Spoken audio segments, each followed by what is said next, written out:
Steve Phelps is named the commissioner. Erik Jones is disqualified. And, oh yeah, Denny Hamlin won the race at Martinsville. So let's get into it. Coming up next.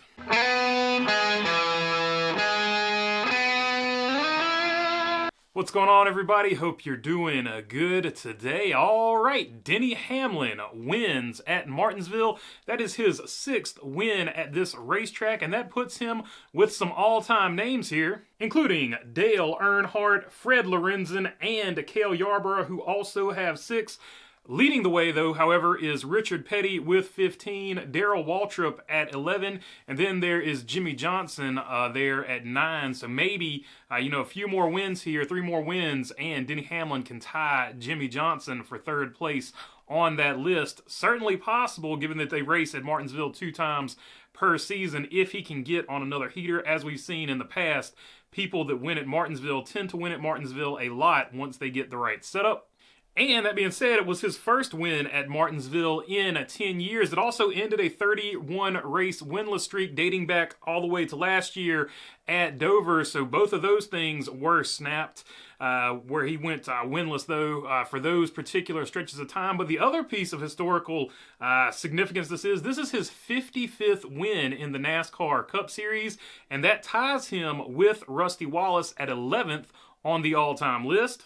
Rusty Wallace, of course, with the 1 championship, he was definitely, a Hall of Famer. Denny Hamlin, I don't think there's any question in anybody's mind that he's going to be a Hall of Famer, whether you like him or don't like him. I don't think the question is, or is not, will Denny Hamlin be a Hall of Famer? The question remains with Denny Hamlin, will he get that championship? And to go right along with that, do you like him, do you not like him? In true, typical Denny Hamlin fashion, when the race was over with, he got out and pumped his own flag, saying 11 against the world, hearkening back to Ohio State against the world. And then, of course, if you want to go back far enough in the hip-hop realm, Tupac, Me Against the World was a very popular song for him as well. So there you go, Denny Hamlin taking on and embracing that villain role once again, a role that he really likes. And, of course, he said, in one interview, I think he said trash talking was one of his superpowers. So if you take that away from him, he would be losing a superpower. So he does like playing that villain role. James Dennis Allen Hamlin gets the win, but the rest of your top 5 is right here. Christopher Bell, your pole sitter, he ends up in 2nd place. Didn't have quite as good a car as Denny Hamlin, but still a great performance. First of the Killer Bees on this particular weekend, and that's 2 back-to-back weekends where the Killer Bees were shut out. Kyle Larson last weekend, Denny Hamlin this weekend, Christopher Bell 2nd. Bubba Wallace, another Killer Bee, here in 3rd place. Good run for him. One of his best tracks on the circuit, so no surprise there. But a good start to the season for the 23 car. Chase Elliott in 4th place. Another good, solid run for Chase Elliott. I feel like he needed a long run. His car seemed to like the long runs better. Same thing with Kyle Larson. I don't know if a long run would have helped them catch Denny Hamlin or anything like that. Maybe with lap traffic, that would help out too. But those 2 cars definitely needed the long run. But those 3 Toyotas there in the front were definitely the class of the field today, at least on the short run. 6th place here for Ross Chastain, who Joey Logano had some strong words for after the race was over, saying he races like an idiot every week or something to that extent. So that was interesting as well. Ryan Preece continues his great season so far for RFK.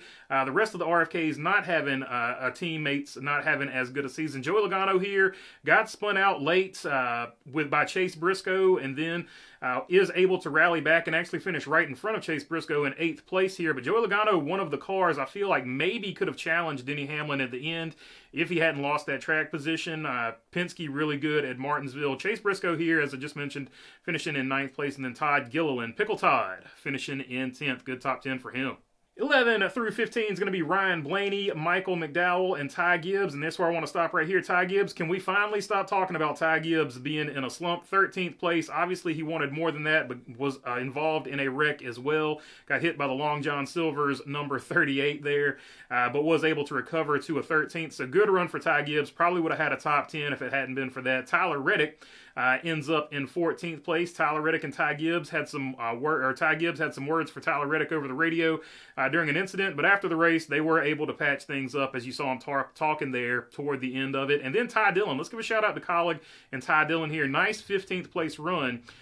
First of all the cars from Welcome, North Carolina on this day. So shout out to Ty Dillon. He definitely gets enough hate. So let's give him a good call when he gets a nice top 15 here.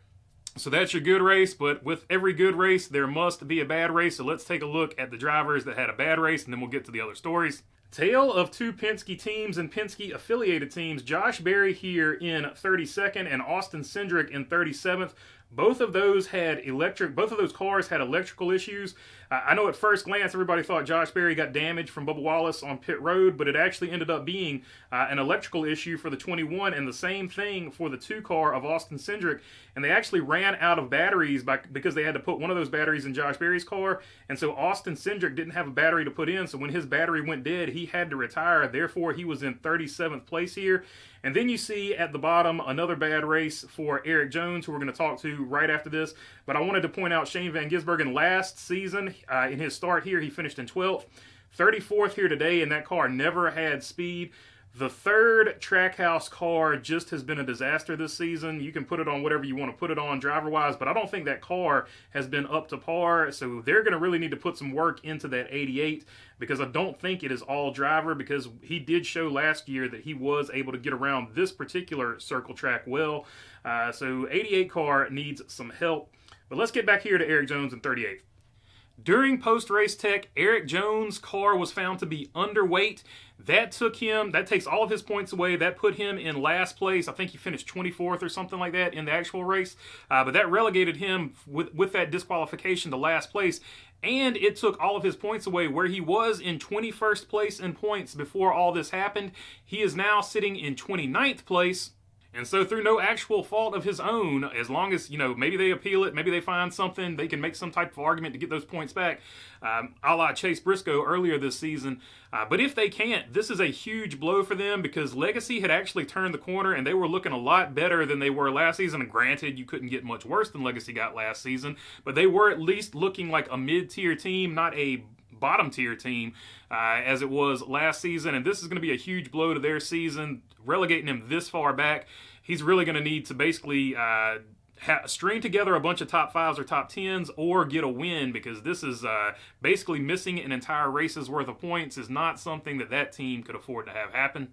Also of note, to wrap that story up, his car was taken to R&D by NASCAR, and so was Ty Dillon's car taken to R&D. I don't know if Ty Dillon was a random selection and they took Erik Jones, obviously because he missed weight, but those were the 2 cars that are going back to NASCAR for R&D. So if anything comes of that later on this week, we will address that. Here's your top 12 in points, though. Speaking of points, William Byron, Kyle Larson, Chase Elliott, Christopher Bell, Alex Bowman, Denny Hamlin, Tyler Reddick, Bubba Wallace, Joey Logano, Ryan Blaney, Chris Buescher, and Chase Briscoe. And then 13 through 16, your drivers who would be in if the chase started today are going to be Ross Chastain, Ryan Preece, Michael McDowell, and Kyle Busch right now. Your last man in on points. Outside looking in is going to be John Hunter Nemechek, AJ Allmendinger, Josh Berry, Ricky Stenhouse Jr., and now in 21st position is going to be Daniel Suarez, where that used to be Erik Jones. So there you go.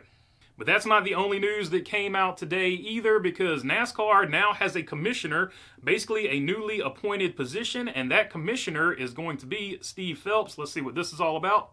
This from NASCAR.com, and I found it on Jayski. NASCAR today announced the appointment of Steve Phelps as commissioner of NASCAR, the first to be named to this newly created role, overseeing all aspects of America's top motorsport, including the International Motorsports Association, IMSA, and all 15 NASCAR-owned or operated tracks. Additionally, Steve O'Donnell, longtime industry leader and current chief operating officer, will succeed Phelps in the critical role of NASCAR president, with day-to-day leadership of all 3 NASCAR National Series and NASCAR commercial, media, and track operations, as well as its 4 international series and multiple local and grassroots properties. Both roles are effective immediately and will be based in Daytona Beach, Florida. So this goes back to a story that is multiple years old at this point, where I was reading and talking about NASCAR is fully integrating all of its properties. Like NASCAR and IMSA are eventually going to be all under one umbrella. And what is interesting about that is you've heard NASCAR talk about, and they took the monster to Le Mans, right? There is maybe at some point a chance that NASCAR with the Cup Series cars will do a a group event with IMSA. That would probably be in the works at some point as they more fully integrate NASCAR and IMSA. And this is just speculation, but I don't think it's the craziest speculation in the world. I don't think that is so far out of the realm of possibility, given everything that's gone down, that we don't see maybe NASCAR at the 24 Hours of Daytona one year, and maybe that's the way they bring back Speed Weeks one year. Just throwing it out there, it could happen. But like I said, just speculation, just my way of seeing it and thinking about it. We are thrilled to name Steve Phelps as NASCAR's first commissioner. His leadership, professionalism, and well-earned respect from across the sports industry speak to his unique value for the sport, said NASCAR chairman and CEO Jim France. With more than 50 years of expertise between them, both Steve Phelps and Steve O'Donnell bring tremendous expertise, stability, and commitment to the bold racing innovations that will continue to serve fans, teams, and stakeholders for many years to come.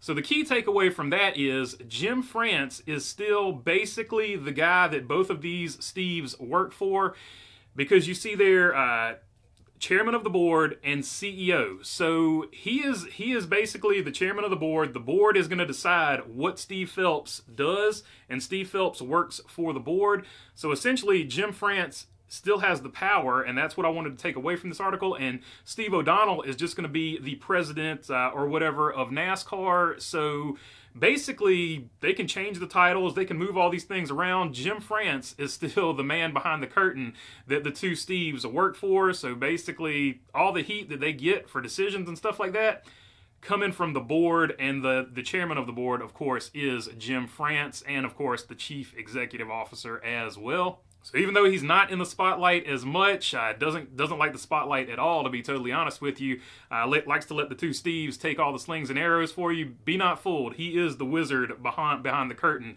in the NASCAR land of Oz. That's a Wizard of Oz reference. NASCAR obviously not based in Australia. And with that extremely lame and disappointing joke to end this one, that's what we're going to do, end this one, because that's all I got for you. If you made it this far, would love to have your subscription. If not, I'll just keep making these things. If you're already subscribed, I appreciate you being subscribed as well. If you've got a question, comment, or anything like that, leave it down in the comment section. I do try to get to as many of them as I can. And other than that, enjoy the rest of your Monday. Peace.